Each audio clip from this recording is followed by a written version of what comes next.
Welcome to The Explainer. Imagine this. You've built a massive, multi-billion-dollar digital empire. You've scored wins in multiple high courts, and you are playing strictly by the rules as you know them.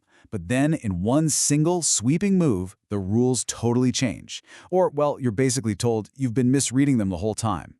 That's exactly what happened on May 27, 2026. The Supreme Court of India dropped an absolute bombshell, a 417-page judgment known officially as 2026 INSC 595. And man, it completely rewrote the financial reality for the booming online gaming industry, hitting fantasy sports, rummy, and casinos with a monumental shift in how they're taxed. 21,000 crore rupees. Now, I know what you're thinking, but no, that is not a typo, and incredibly, that isn't even an industry-wide figure. That staggering amount was just one single show-cause notice issued by the Directorate General of GST Intelligence to exactly one company, Gamescraft Technologies, the folks behind Rummy Culture. So we're not talking about some minor administrative squabble here. This was a super high-stakes, existential legal drama about the very nature of digital gaming itself. Okay, let's dive into this. Here is the roadmap for how we're going to break down this landmark ruling today. First, the billion-dollar tax problem. Second, skill versus gambling. Third, taxing the actionable claim. Fourth, the retrospective bombshell. And finally, what this all means next. Section 1. The billion-dollar tax problem. Right, so up until this ruling, India's digital gaming industry was absolutely on fire. We're talking millions of hardcore users and literal billions in revenue flowing through fantasy sports apps and online rummy platforms. And here's exactly how they were handling their taxes. Say a player deposited 100 rupees to enter a contest. The platform typically kept a small commission, like 10 rupees, as their fee. The other 90 rupees? That went straight into a massive prize pool for the players to win. The gaming companies argued, hey, we're just the middlemen here. We're just a service provider holding money in trust, so they were only paying an 18% goods and services tax, or GST, on that tiny little platform fee. The giant prize pool itself? That went entirely untaxed. But the government, they saw it very differently. They argued these weren't just services. They said these were actionable claims arising from betting, and that attracts a whopping 28% tax on the entire face value of the bet. Section 2. Skill versus gambling. Now, what's really interesting here is how this massive disagreement led to a huge legal showdown. The gaming industry marched into the Supreme Court armed with what really seemed like a bulletproof defense. They argued that their platforms offered games of skill, not games of chance. And actually, multiple high courts had previously agreed with them. They had ruled that games like fantasy sports and rummy required genuine knowledge and strategy. So yeah, they were games of skill. But the Supreme Court? They completely dismantled that defense for tax purposes.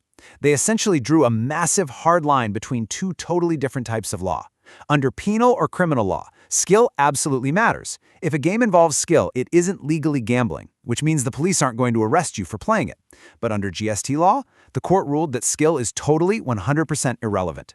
For tax purposes, the court defined betting super simply. It's just staking money on an uncertain outcome. Think about it.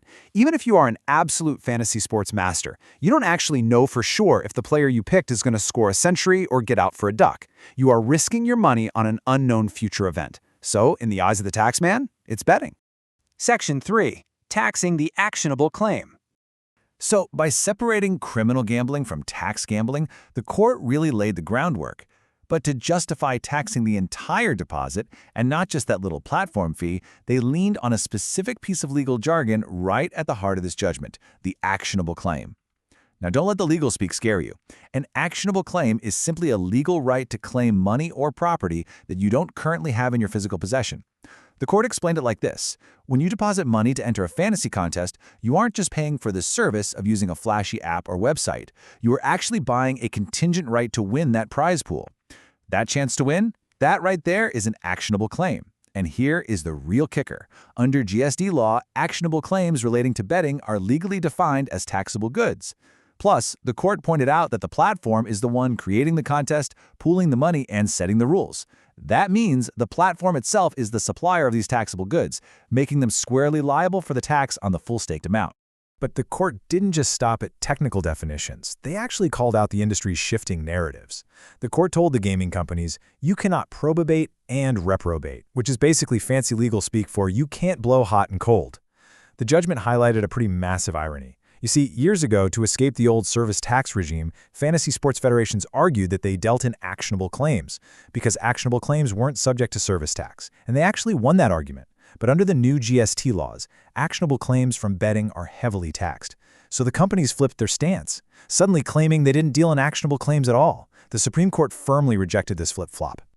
Section 4. The Retrospective Bombshell.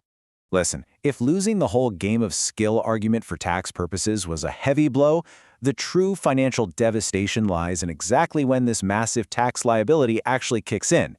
The gaming companies had challenged the constitutional validity of some recent tax amendments, but the court totally dismissed those challenges. Let me break down the timeline. In October 2023, the government officially amended the GST law to explicitly say that online gaming falls under the 28% tax bracket. So the gaming companies said, okay, fine, we'll pay the 28% going forward from October 2023.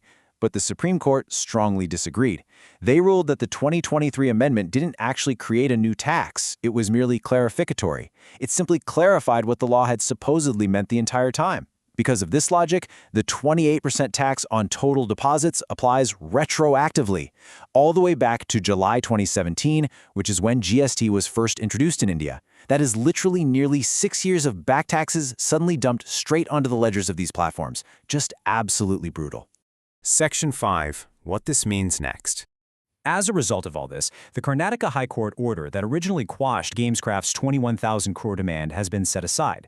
The Supreme Court has upheld the show cause notices across the board. So let's step out of the courtroom for a second and look at what this actually means for the different players in the digital entertainment space going forward. The judgment dealt with three main categories: fantasy sports, online gaming like rummy and poker, and physical casinos. But look at their tax fate. It ends up remarkably similar. Under the specific new GST rules, fantasy sports must pay 28% on the total entry fee deposited. Online rummy and poker face 28% on the full deposit amount. And casinos, which are governed by a slightly different rule just to make the calculations cleaner, well, they must pay 28% on the total value of chips or tokens purchased. So, despite their totally different mechanics and all those historical legal defenses, all three are now firmly united under the exact same heavy tax umbrella. So, the crucial point is how this trickles down to you, the market, and the industry at large. For everyday gamers, the user experience is definitely going to change. I mean, platforms simply cannot absorb a massive tax jump from 18% on a tiny fee to 28% on the entire deposit. We are very likely going to see restructured fee models, increased entry costs, or significantly smaller prize pools. For investors, this is a severe financial headwind. Valuations for listed companies, and those that were planning their IPOs, are going to have to digest some absolutely enormous historical tax liabilities. And for the industry as a whole, the Wild West days are officially over. This judgment acts as a strict forcing function for far greater regulatory and financial transparency in the sector. Let's move to our final thought for today. The Supreme Court explicitly noted in its ruling that technology continuously alters the form and mechanics of economic activity. But, they declared, it absolutely cannot operate in a constitutional vacuum insulated from taxation. This case completely redefines betting and gambling for the digital age in India. And it really forces us to ask a big question. As digital innovation moves faster and faster, completely blurring the lines between service, skill, and speculation, can technology ever truly outrun the taxman? It's a billion-dollar question that founders everywhere will be losing sleep over tonight. Thanks for joining us for this explainer. Stay curious, and we'll see you next time.